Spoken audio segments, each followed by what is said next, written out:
Study IQ IAS, अब तैयारी हुई अफोर्डेबल। हेलो एंड वेलकम दोस्तों, स्वागत है आप सभी का स्टडी IQ प्लेटफॉर्म पर। दोस्तों मैं आपके लिए PIB का वीकली एनालिसिस लेकर आता रहता हूं और मई महीने का चौथे वीक का एनालिसिस लेकर मैं आ चुका हूं। तो जल्दी से शुरू करते हैं दोस्तों।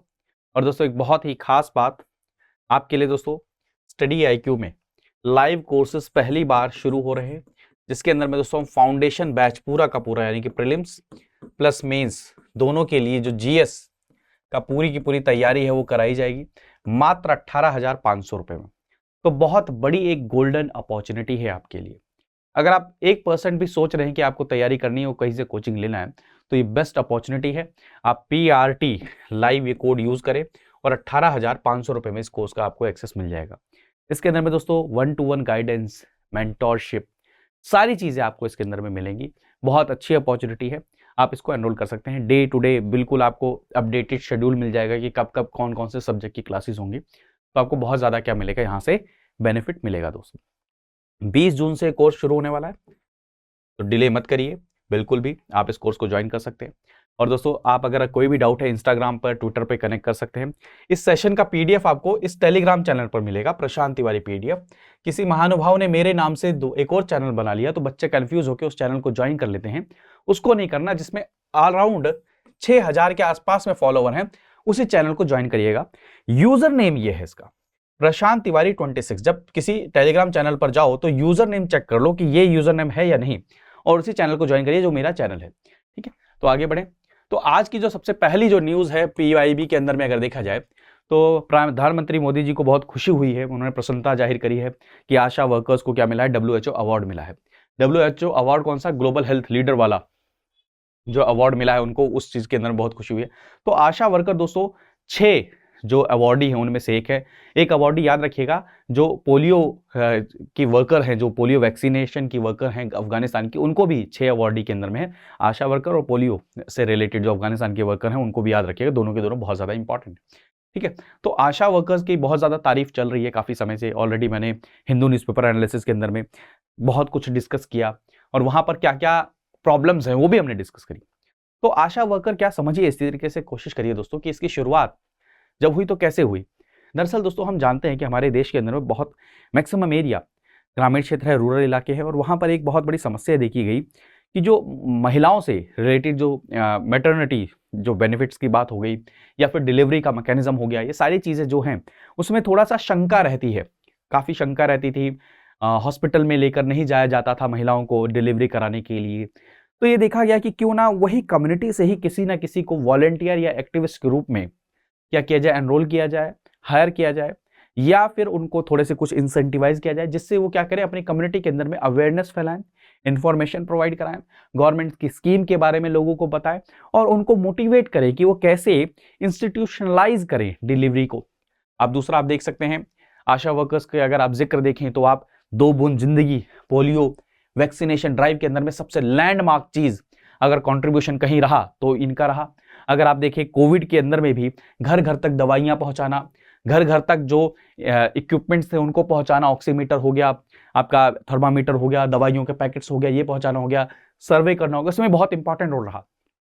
तो कहा जा रहा है कि विश्व का सबसे बड़ा कम्युनिटी हेल्थ प्रोग्राम है, जिसको आशा वर्कर्स जिनको कहा जाता है, एक्टिविस्ट हैं, और इनके प्रॉब्लम्स भी हैं कई सारी, जैसे सैलरी का इशू रहता है, रेगुलराइजेशन का इशू रहता है, बहुत सारे कंसर्न्स रहते हैं। बट अभी हमें इस चीज़ को यकीन मानिए, इस चीज़ को हमें अप्रिशिएट करना चाहिए, हमें सेलिब्रेट करना चाहिए कि वर्ल्ड में हमारे इस एक मैकेनिज्म का क्या हुआ है, अप्रिशिएशन हुआ है, उसको रिकॉग्नाइज किया गया है। तो बहुत बड़ी चीज़ है दोस्तों।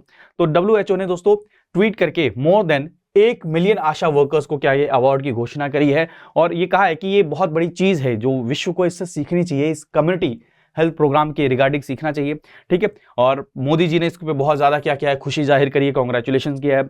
और उन्होंने जो फीमेल, अब एक और चीज समझिए, जो आशा वर्कर है, मैक्सिमम जो आशा वर्कर हैं वो जो सुविधाएं पहुंचा रहे हैं, वो एक बहुत बड़ा हिस्सा है किस चीज का दोस्तों, किस चीज का हिस्सा है ये, वुमेन एम्पावरमेंट का। क्योंकि इसमें जो महिलाएं हैं, अब आप खुद देख सकते हैं, जो महिलाएं हैं वो कौन से, प्राइमरीली आर मैरिड, विडोड और divorced women between the ages of 25 to 45 years from within the community. आप देखिए कितने ज्यादा ये विमेन एम्पावरमेंट की बात कर रहा है। उनको अगर कुछ वेजेस, कुछ सैलरी, ये सब चीजें मिल रही हैं तो कितना ज्यादा फैमिली के अंदर में कितना पॉजिटिव कंट्रीब्यूशन हो रहा होगा, और स्पेशली महिलाओं के प्रेजेंस यानी कि महिलाओं के खुद के एम्पावरमेंट में कितना बड़ा इंपॉर्टेंट रोल ये प्ले कर रहा है। देखिए दोनों एस्पेक्ट में, देखिए एक कम्युनिटी के अंदर में तो हेल्प कर ही रहा है, साथ में ये उन महिलाओं को जो कार्य कर रही हैं उनके लिए भी तो हेल्पफुल है। तो प्लीज याद रखिएगा, तो आशा वर्कर्स की फुल फॉर्म अगर आप देखें तो क्या है, एक्रीडेटेड सोशल हेल्थ एक्टिविस्ट।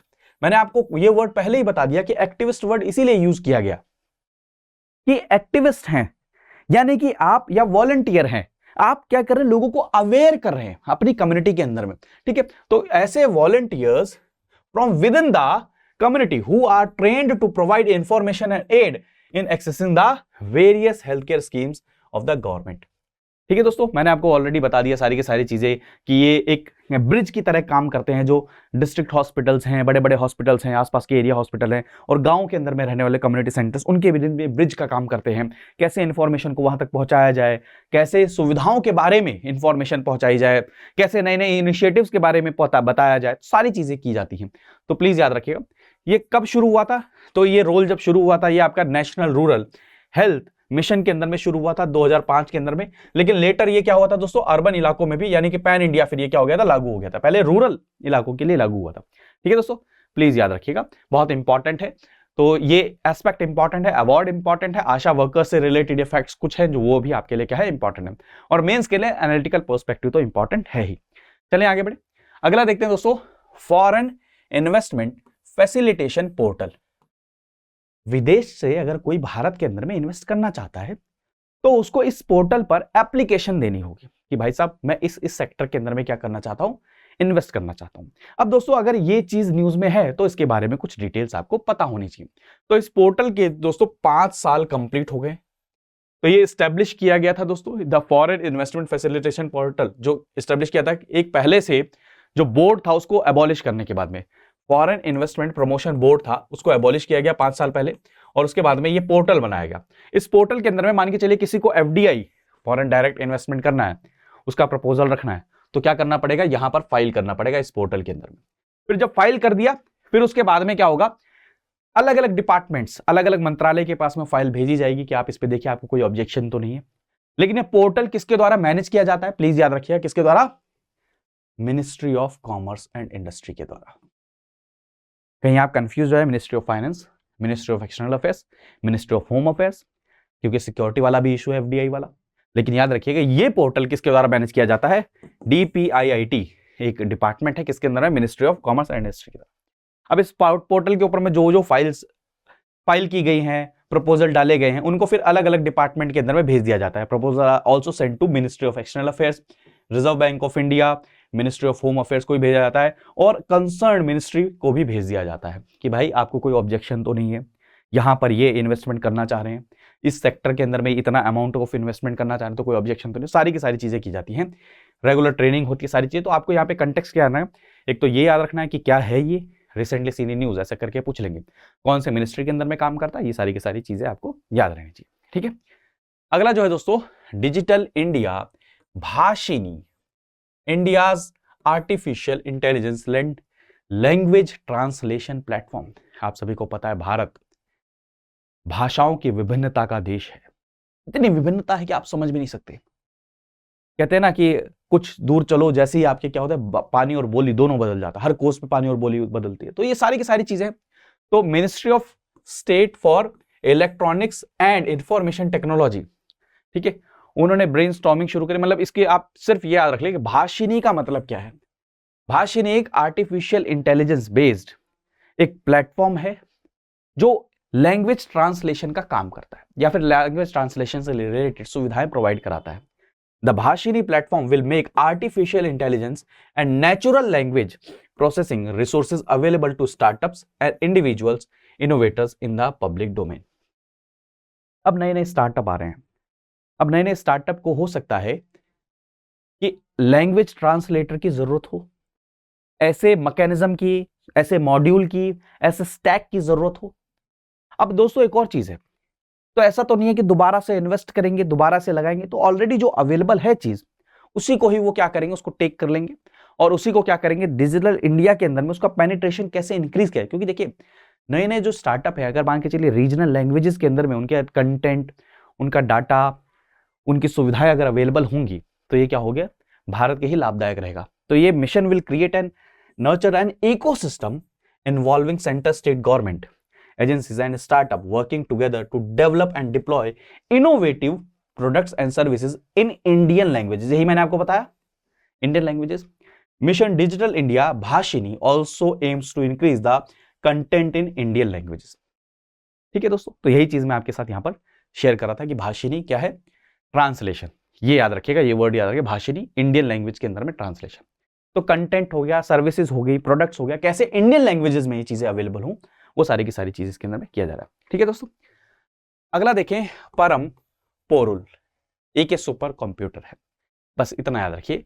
परम पोरुल वॉज इनोग्रेटेड एट NIT, कहां पर, तिरुचिरापल्ली में। ठीक है दोस्तों, प्लीज याद रखिएगा। तो Param Porul is a state of art super computer. अब सुपर कंप्यूटर क्यों बनाए जाते हैं दोस्तों, दरअसल बहुत सारी प्रोसेसिंग होती है ऐसी जिसके अंदर में बहुत बहुत डाटा को प्रोसेस करना होता है, उसके लिए बहुत बहुत फास्ट कंप्यूटर की जरूरत होती है। मान के चलिए आपको जीनोम सीक्वेंसिंग करनी है, कितना ज्यादा फास्ट कंप्यूटिंग चाहिए होगा। मान के चलिए आपको कुछ छोटा सा एग्जांपल लेते हैं, मान के चलिए आपको यहां से किसी प्लेनेट के अंदर में प्लेनेट तक की दूरी को कैलकुलेट करना है या कुछ वहां पर रिसर्च करना है, तो कितना ज्यादा फास्ट कैलकुलेशन चाहिए। तो उसके लिए ये चीजें क्या की जाती हैं, ये बनाए जाते हैं कई सारे सुपर कंप्यूटर। विश्व के अंदर में कई सारे सुपर कंप्यूटर हैं। अच्छा, आपके लिए होमवर्क है कि वर्ल्ड के अंदर में सबसे फास्टेस्ट सुपर कंप्यूटर कौन सा है, ये कमेंट करके बताइएगा, फास्टेस्ट सुपर कंप्यूटर। तो प्लीज याद रखिएगा। अब इंडिया के अंदर में दोस्तों जो सारे के सारे सुपर कंप्यूटर हैं, अब देखिए नेशनल सुपर कंप्यूटिंग मिशन भी शुरू किया गया जिसके अंदर में कई सारे नेशनल लेवल पर सुपर कंप्यूटर्स बनाए जा रहे हैं। तो जॉइंट इनिशिएटिव है किसका, ministry of electronics and information technology का और department of science and technology का। ठीक है, क्लियर है। अब इसके अंदर में सीडेक बहुत इंपॉर्टेंट रोल प्ले करता है। सीडेक क्या है, centre for development of advance computing. ये क्या करता है, सॉफ्टवेयर बनाना, सारी चीजें बनाना करता है। मेक इन इंडिया का कॉन्सेप्ट है, प्लीज याद रखिएगा परम पोरुल। और मैं कुछ याद करने के लिए अगर नहीं कहता हूं तो परम पोरुल तो प्लीज याद रखिएगा। चलिए आगे बढ़े। अगला क्या है, निर्देशक वेसल। चेन्नई के अंदर में इसको लॉन्च किया गया है। तो निर्देशक वेसल क्या है, ये सर्वे वेसल है। सर्वे का मतलब क्या, टोपोग्राफी कैसी है पानी के नीचे, वहां पर कैसा वो क्या नाम है, नीचे एक्वेटिक इकोसिस्टम कैसा है, वहां पर मतलब ये इस प्रकार के सर्वे को करने के लिए इसको क्या है, ये वेसल, ये क्या है, इस्तेमाल किया जाएगा। ठीक है, तो प्लीज याद रखिएगा ये क्या है, निर्देशक vessel is a second of the 4 survey vessels large project. तो फर्स्ट वेसल का नाम क्या था, संध्याक। ठीक है दोस्तों, प्लीज याद रखिएगा। और ये क्या था, पीपीपी मॉडल पे क्या किया गया, बिल्ड किया गया। पीपीपी मॉडल का मतलब क्या होता है, पब्लिक प्राइवेट पार्टनरशिप, यानी कि गवर्नमेंट प्लस में प्राइवेट कंपनी की पार्टनरशिप के बेसिस पर इसको बनाया गया। तो garden reach ship building engineering, इसने जो PSU है, और प्लस में किसके, L&T शिप बिल्डिंग के थ्रू। ठीक है दोस्तों, तो ये सर्वे का काम करेगा एक तरीके से शिप की तरह। जैसे आपको पता है कि जो नेवल एरिया है, जो कोस्टल एरिया, वहां पर सर्वे की भी बहुत ज्यादा जरूरत होती है। और सर्वे का मतलब सिर्फ और सिर्फ रिसोर्सेज का एनालिसिस ही नहीं, बहुत प्रकार के सर्वे होते हैं। मान के चलिए कॉन्टिनेंटल शेल्फ में क्या चेंजेस आ रहे हैं, कोरल रीफ्स में क्या चेंजेस आ रहे हैं, मैंग्रोव्स में क्या चेंजेस, सारी की सारी चीजों में मतलब होता है ना सर्वे। वहां पर ओशन करंट्स में क्या चेंजेस आ रहे हैं, डीप अगर देखा जाए उसके अंदर में क्या, रिसोर्सेज को तो सर्वे करना ही है, रिसोर्सेज तो सर्वे करना ही है। मेजर ऑब्जेक्टिव तो रिसोर्सेज है कि कौन कौन से रिसोर्सेज अवेलेबल हो सकते हैं। पर याद रखिएगा निर्देशक वेसल ये क्या है, एक तरीके का सर्वे वेसल है जो काम करेगा दोस्तों। ठीक है, क्लियर है। अगला देखते हैं प्रोजेक्ट निगाह। निगाह का मतलब क्या, आंखें। तो दिल्ली कस्टम के द्वारा इसको लॉन्च किया गया है। और इसके अंदर में देखा जाएगा कि जो कंटेनर्स हैं, कहीं वो कोई इलीगल मटेरियल या इलीगल काम या इलीगल गुड्स या प्रोडक्ट को तो लेकर नहीं आ रहे हैं, तो उनके ऊपर में निगाह रखी जाएगी। तो प्लीज याद रखिएगा, बस इतना याद रखिएगा, विजिबिलिटी ऑफ कंटेनर, मूवमेंट रहेगा, कैसे कैसे कंटेनर मूव कर रहे हैं, उन कंटेनर के अंदर में ऐसा तो कुछ नहीं है जो भारत के लिए या इलीगल तरीके से बिना कस्टम ड्यूटी पे किए उसको लाया गया भारत के अंदर में, सारी की सारी चीजें की। तो प्लीज बस ये वर्ड याद रखिएगा, प्रोजेक्ट निगाह। रिसेंटली सीरी न्यूज वो क्या है, दिल्ली कस्टम से रिलेटेड है। Project Nigah initiative to track containers by using ICTM ICD container tracking module. ठीक है दोस्तों, क्लियर है। अगला जो है दोस्तों, लेवेंडर फेस्टिवल। फूल होता है, फूल आप सभी को जानते हैं, बहुत खुशबूदार, थोड़ा सा अगर मैं इमेज दिखा पाऊँ तो ये देखिए आप सभी के सभी, तो उस फेस्टिवल को सेलिब्रेट किया जा रहा है। ठीक है, तो पहला फेस्टिवल कहाँ पर है? भदरवाह में। तो ये कहाँ पर है? जम्मू एंड कश्मीर में। इंपॉर्टेंट है भदरवाह, प्लीज याद रखिएगा, जम्मू एंड कश्मीर के अंदर में। वहां पर पहला इंडिया फर्स्ट लेवेंडर फेस्टिवल इनोग्रेट किया गया यहाँ पर। ठीक है, कंट्री का फर्स्ट लेवेंडर फेस्टिवल है, इनोग्रेटेड किया गया, और इसको इंडिया पर्पल रेवोल्यूशन के रूप में भी जाना जाता है। लेवेंडर फेस्टिवल को पर्पल रेवोल्यूशन के में। एरोमा, ये भारत के अंदर में दोस्तों की ज्यादा से ज्यादा फूलों की खेती हो, क्योंकि फूल का फिर उपयोग अलग अलग बहुत सारी इंडस्ट्रीज में होता है, तो फार्मर्स को भी उससे बहुत ज्यादा इनकम में बेनिफिट हो सकता है। इसलिए भारत के अंदर में एरोमा मिशन का भी शुरुआत की गई। इंडिया के अंदर में कहा गया कि पर्पल रेवोल्यूशन की भी शुरुआत की जाए। तो ये सारी की सारी चीजें क्या है, इंपॉर्टेंट है। देखिए अरोमा मिशन का क्या है, हिस्सा है ये फेस्टिवल। तो प्लीज याद रखिएगा किसके द्वारा किया जा रहा है, अंडर द एज। अब ये देखिए the council of scientific and industrial support CSIR, ये किसके अंदर में काम करता है, ministry of science and technology के अंदर में क्या करता है, और इसने इस फेस्टिवल को क्या किया है, कंडक्ट किया। तो प्लीज याद रखिएगा, ये देख सकते हैं। अब इसके बेनिफिट क्या है, मैं आपको ऑलरेडी बता चुका हूं कि फ्लावर अरोमा जो मिशन शुरू किया गया, क्योंकि अगर इसकी खेती की जाएगी तो इसको कई मास लेवल पर इंडस्ट्रीज में सप्लाई किया जा सकता है, और उसके कारण में दोस्तों फार्मर्स की जो क्रॉप है वो भी डाइवर्सिफाई होगी, प्लस में उनके पास में इनकम के अदर सोर्सेज भी आएंगे। तो कहां कहां पर उगाया जाता है, तो अगर लेवेंडर देखा जाए भारत के अंदर में कहां कहां पर, लो रेनफॉल रीजन्स के अंदर में भी उगाया जा सकता है और जैसे slope of hills Himachal Pradesh के अंदर में। अब देखिए ये स्टेटमेंट डायरेक्ट आपके एग्जाम में आ सकती है। ठीक है, डायरेक्ट आपके एग्जाम में आ सकती है। कश्मीर के अंदर में भी उगाया जा सकता है, उत्तर प्रदेश के अंदर में भी उगाया जाता है, जहां पर स्लोप के वहां पर नीचे वाले हिस्से में। ठीक है, क्लियर है, प्लीज याद रखिएगा, बहुत एग्जाम के लिए इंपॉर्टेंट हो जाता है, कई बार ऐसी न्यूज होती हैं, तो आपको पता होना चाहिए कि किस चीज का यहां पर जिक्र हो रहा है। ठीक है, चलिए अगला देखते हैं, भारत ड्रोन महोत्सव। अभी रिसेंटली मोदी जी इसमें थे, आप सभी को पता होगा कि वहां पर नई दिल्ली के अंदर ड्रोन वगैरह भी उड़ाया था, तो इसलिए इंपॉर्टेंट हो जाता है। भारत दरअसल भारत बहुत ज्यादा एग्रेसिवली काम कर रहा है ड्रोन की मैन्युफैक्चरिंग हब के रूप में, विश्व के अंदर में ड्रोन कैपिटल बनने के लिए, जिसके अंदर में बहुत ज्यादा कोशिश कर रहे हैं कि, क्योंकि हमने आपको पता है कि कई सारे ड्राफ्ट पॉलिसीज लेकर आए, इवन ड्रोन की इंपोर्ट के ऊपर भी बैन लगाया, जैसे यहाँ पे डोमेस्टिक मैन्युफैक्चरर्स को क्या मिले, बेनिफिट मिले, क्योंकि ड्रोन के बहुत सारे बेनिफिट्स हैं। देखिए ड्रोन का एक सिंपल सा बेनिफिट अगर देखा जाए, सिर्फ एक बेनिफिट एग्रीकल्चर फील्ड में भी देख लो, तो एग्रीकल्चर फील्ड के अंदर सर्वे करने के अंदर में काम आ सकता है, स्प्रिंकल करने के काम आ सकता है, फर्टिलाइजर्स डालने के काम आ सकता है। अगर आप मान के चलिए एसेस करना चाहते हैं कि फसल को कितना नुकसान हुआ है, तो वो भी आप सर्वे कर सकते हैं, सारी चीजों के, यानी कि किसान ड्रोन ये कॉन्सेप्ट आया था, याद करिएगा। ठीक है, तो ये सारी की सारी चीजें हैं। तो भारत ड्रोन महोत्सव जो है वो विश्व का सबसे बड़ा और इंडिया का सबसे बड़ा फेस्टिवल, ड्रोन फेस्टिवल जो न्यू दिल्ली के अंदर में है, 2 दिन का इवेंट था, कई सारे डिप्लोमेट्स फॉर, ऐसे इवेंट होते क्यों हैं, ये इन्वेस्टमेंट के लिए क्या करते हैं, कहते हैं कि भैया हम इंपोर्ट तो नहीं करेंगे, लेकिन आप यहां पर आइए, कंपनी लगाइए, FDI करिए, इन्वेस्ट करिए कंपनी से, PSUs में, और आप क्या करिए, ये बनाइए, ड्रोन्स बनाइए। तो आने वाले समय के लिए बहुत ज्यादा हो जाता है। और उन्होंने किसान ड्रोन पायलट से भी क्या किया, इंटरेक्ट किया, स्टार्टअप से भी इंटरेक्ट किया, जो ड्रोन को बना रहे हैं, ड्रोन के अंदर में काम कर रहे हैं, सबके साथ में मोदी जी ने क्या किया, इंटरेक्ट किया। तो आने वाले समय में मेक इन इंडिया, उसके अंदर में बहुत बड़ा इंपॉर्टेंट, आत्मनिर्भर भारत के अंदर में हम इस टेक्नोलॉजिकल स्फीयर में भी आत्मनिर्भर भारत बनना चाह रहे हो। इसीलिए आपको पता होगा कि ड्रोन के यूजेस के ऊपर में भी गवर्नमेंट बहुत ज्यादा फोकस कर रही है। गवर्नमेंट के कई सारे मंत्रालय, कई सारे डिपार्टमेंट्स क्या कर रहे हैं, इसको ड्रोन को कितना ज्यादा वो यूज करे, टेक्नोलॉजी को, वो भी बार बार फोकस किया जा रहा है। तो सारी का जिक्र है ऑलरेडी। अगला देखते हैं दोस्तों, इंडियन बिजनेस पोर्टल, कौन सी मिनिस्ट्री के अंदर में, कॉमर्स एंड इंडस्ट्री, उन्होंने लॉन्च किया है क्या, इंडियन बिजनेस पोर्टल को लॉन्च किया है। तो ये क्या है दोस्तों, Indian business portal is an international trade hub for Indian exporter and foreign buyers. ये पोर्टल एक हब की तरह काम करेगा, जहां पे इंडिया के एक्सपोर्टर भी होंगे और यहां पर क्या होंगे, फॉरेन बायर्स होंगे। तो उनको फैसिलिटेट करेगा, क्या करेगा, उनको फैसिलिटेट करेगा।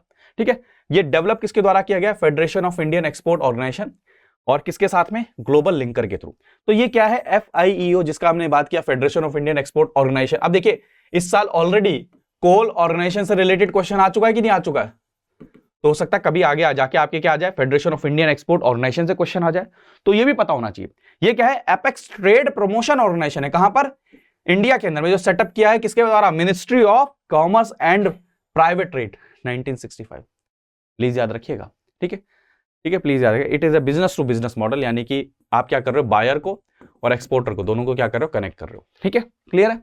इससे क्या होगा, मार्केट प्लेस बहुत ज्यादा इनको अपॉर्चुनिटीज मिलेगी, जो एक्सपोर्टर है उनके लिए भी अपॉर्चुनिटी है कि बाहर से जो बायर हैं वो डायरेक्ट वहां से क्या कर सकते हैं, परचेज कर सकते हैं। तो सारी की सारी चीज है, इंपॉर्टेंट है। ठीक है, क्लियर है। अगला देखते हैं C3I वाजरा। ये क्या है दोस्तों? A security operation center called C3I Vajra has protected the computer and monitor highways across the country. दोस्तों ये क्या है, मान के चलिए इंडिया के अंदर में बहुत सारे सिक्योरिटी थ्रेट हो सकते हैं, किससे रिलेटेड? साइबर सिक्योरिटी से रिलेटेड। तो उसके लिए कई सारे मैकेनिज्म है, सर्ट हो गया, रिस्पॉन्स टीम हो गया, सारी चीजें बनाई जाती हैं। तो उसका एक और ये भी हिस्सा है, क्या है? C3I वाजरा एक ये सिक्योरिटी ऑपरेशन सेंटर है जो 2021 में इंस्टॉल किया गया था।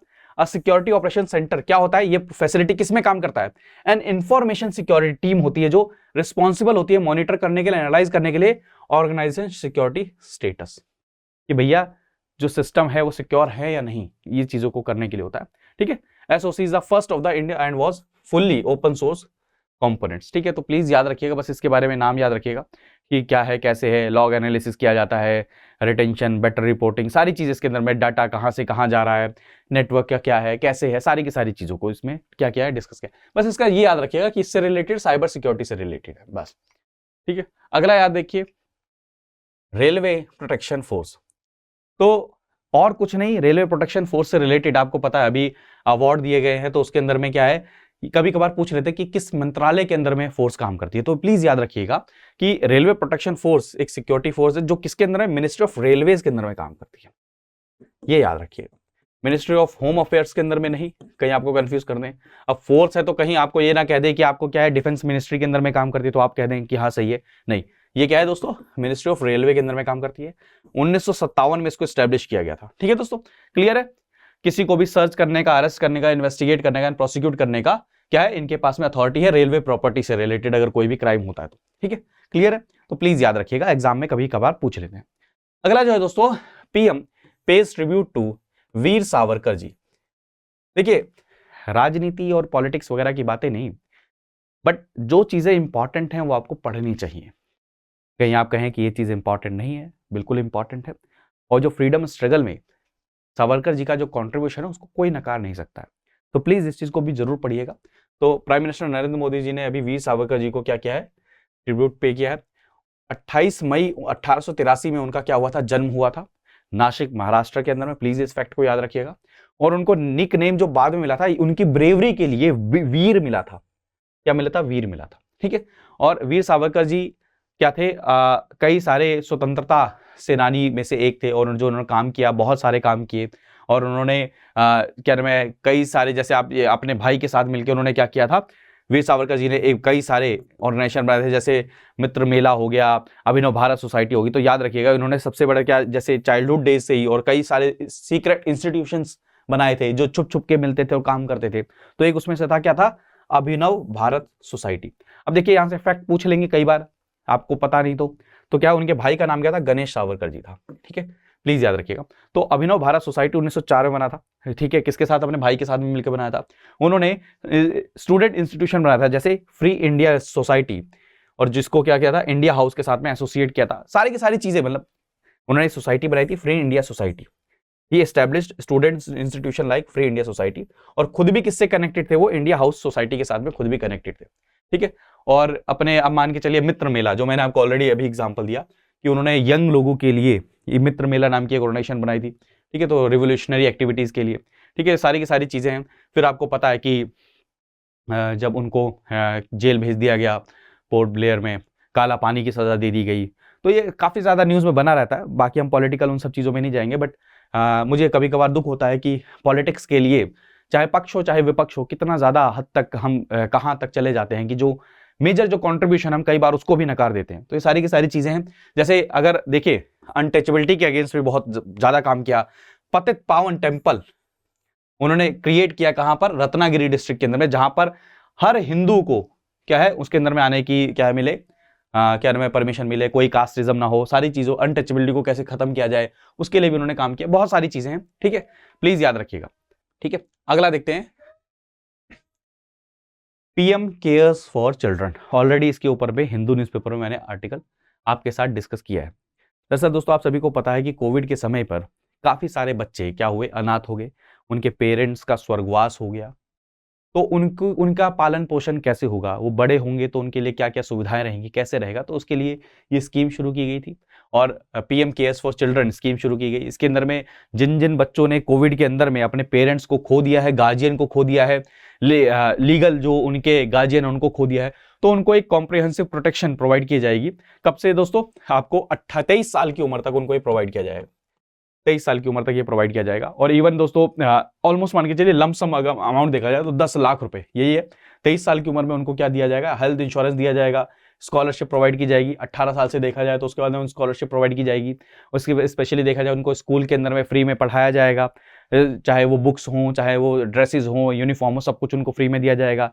प्लस में अगर मान लीजिए प्राइवेट इंस्टीट्यूट में कहीं पे पढ़ रहे हैं तो रियम्बर्स किया जाएगा, सारी चीजें उनको मिलेंगी। ठीक है दोस्तों, ठीक है। उनको एजुकेशन, इंश्योरेंस, फाइनेंशियल सपोर्ट, सारी चीजें जब तक वो 23 साल के नहीं हो जाते सब कुछ उनको प्रोवाइड किया जाएगा। ठीक है दोस्तों, क्लियर है, क्लियर है। 23 साल की उम्र प्लीज याद रखिएगा। ठीक है, चले सारी की सारी चीजें, स्कॉलरशिप दी जाएगी, हेल्थ केयर कार्ड दिए जाएंगे, उनको आरोग्य योजना के अंदर में क्या कन्वर्ट किया, उनको एनरोल किया जाएगा। मान के चलिए अगर प्राइवेट इंस्टीट्यूट स्कूल में पढ़ते तो वहां पर चीजें प्रोवाइड की जाएगी, सारी चीजें। शक्ति बी, ठीक है। तो मिनिस्ट्री ऑफ पावर हैज आज the Central Electricity Authority to India determine the eligible quantity. तो शक्ति बी क्या है, शक्ति बी समझिए, अभी न्यूज में है। दरअसल क्या है, आपको पता है कोयले की बार बार शॉर्टेज की बात की जा रही है। तो किसके पास में कितना कोयला है, कितना कोयला है, कितने कोयले के साथ में फॉरेन कोयले के साथ, देखिए एक कोयले का तो हिस्सा होता है कि इंडिया के अंदर में कोयला निकाला जा रहा है, कुछ कोयला बाहर से लाया जा रहा है, तो उसके अंदर में कितना कोयला आप ब्लेंड कर रहे हैं बाहर वाले के कोयले के साथ में, ये भी बहुत इंपॉर्टेंट। तो शक्ति बी क्या है, ये एक विंडो है पावर प्लांट्स के लिए, unitized capacity to bid for the coal. मान के चलिए कोयले के लिए कोई मतलब समझिए इस चीज को। शक्ति बी एक ऐसा प्लेटफॉर्म है, एक ऐसी विंडो है जहां पर आपको कोयले के उसके लिए मान के चलिए बिड करना है, बिडिंग करनी है कि हमें कोयला चाहिए, इतनी कैपेसिटी का कोयला चाहिए, उसके लिए भी आप कर सकते हैं। आप मान के चलिए पावर को अगर आप करना है, कोयला जनरेट करने, मतलब कोयले की जरूरत है आपको पावर जनरेट करने के लिए, तो भी उसके लिए हो गया।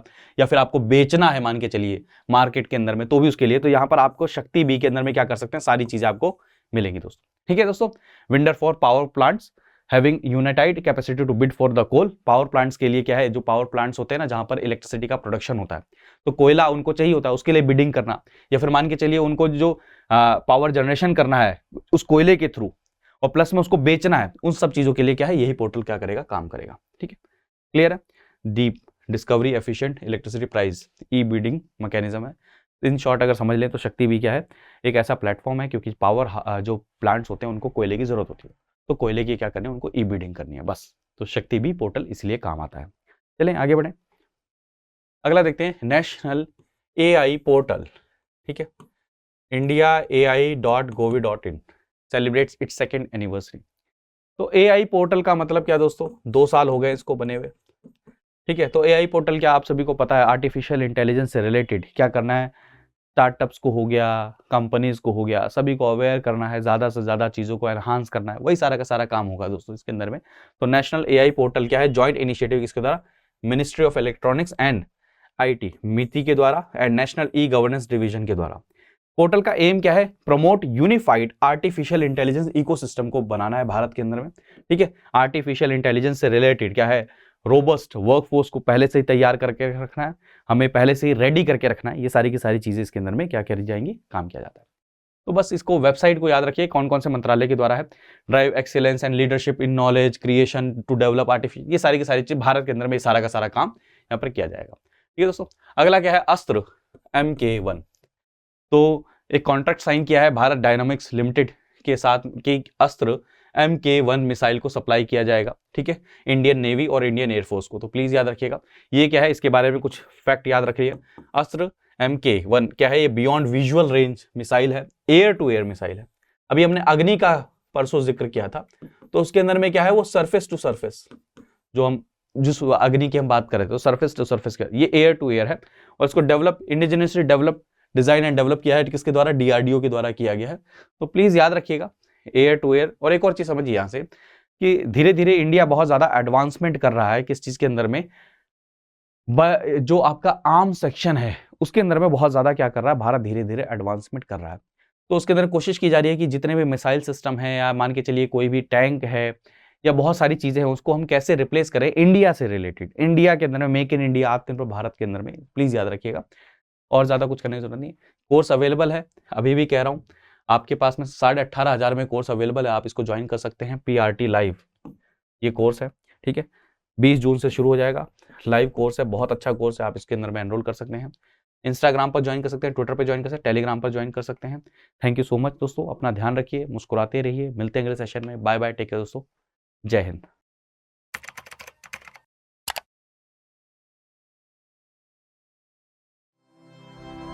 स्टडी IQ IAS, अब तैयारी हुई अफोर्डेबल।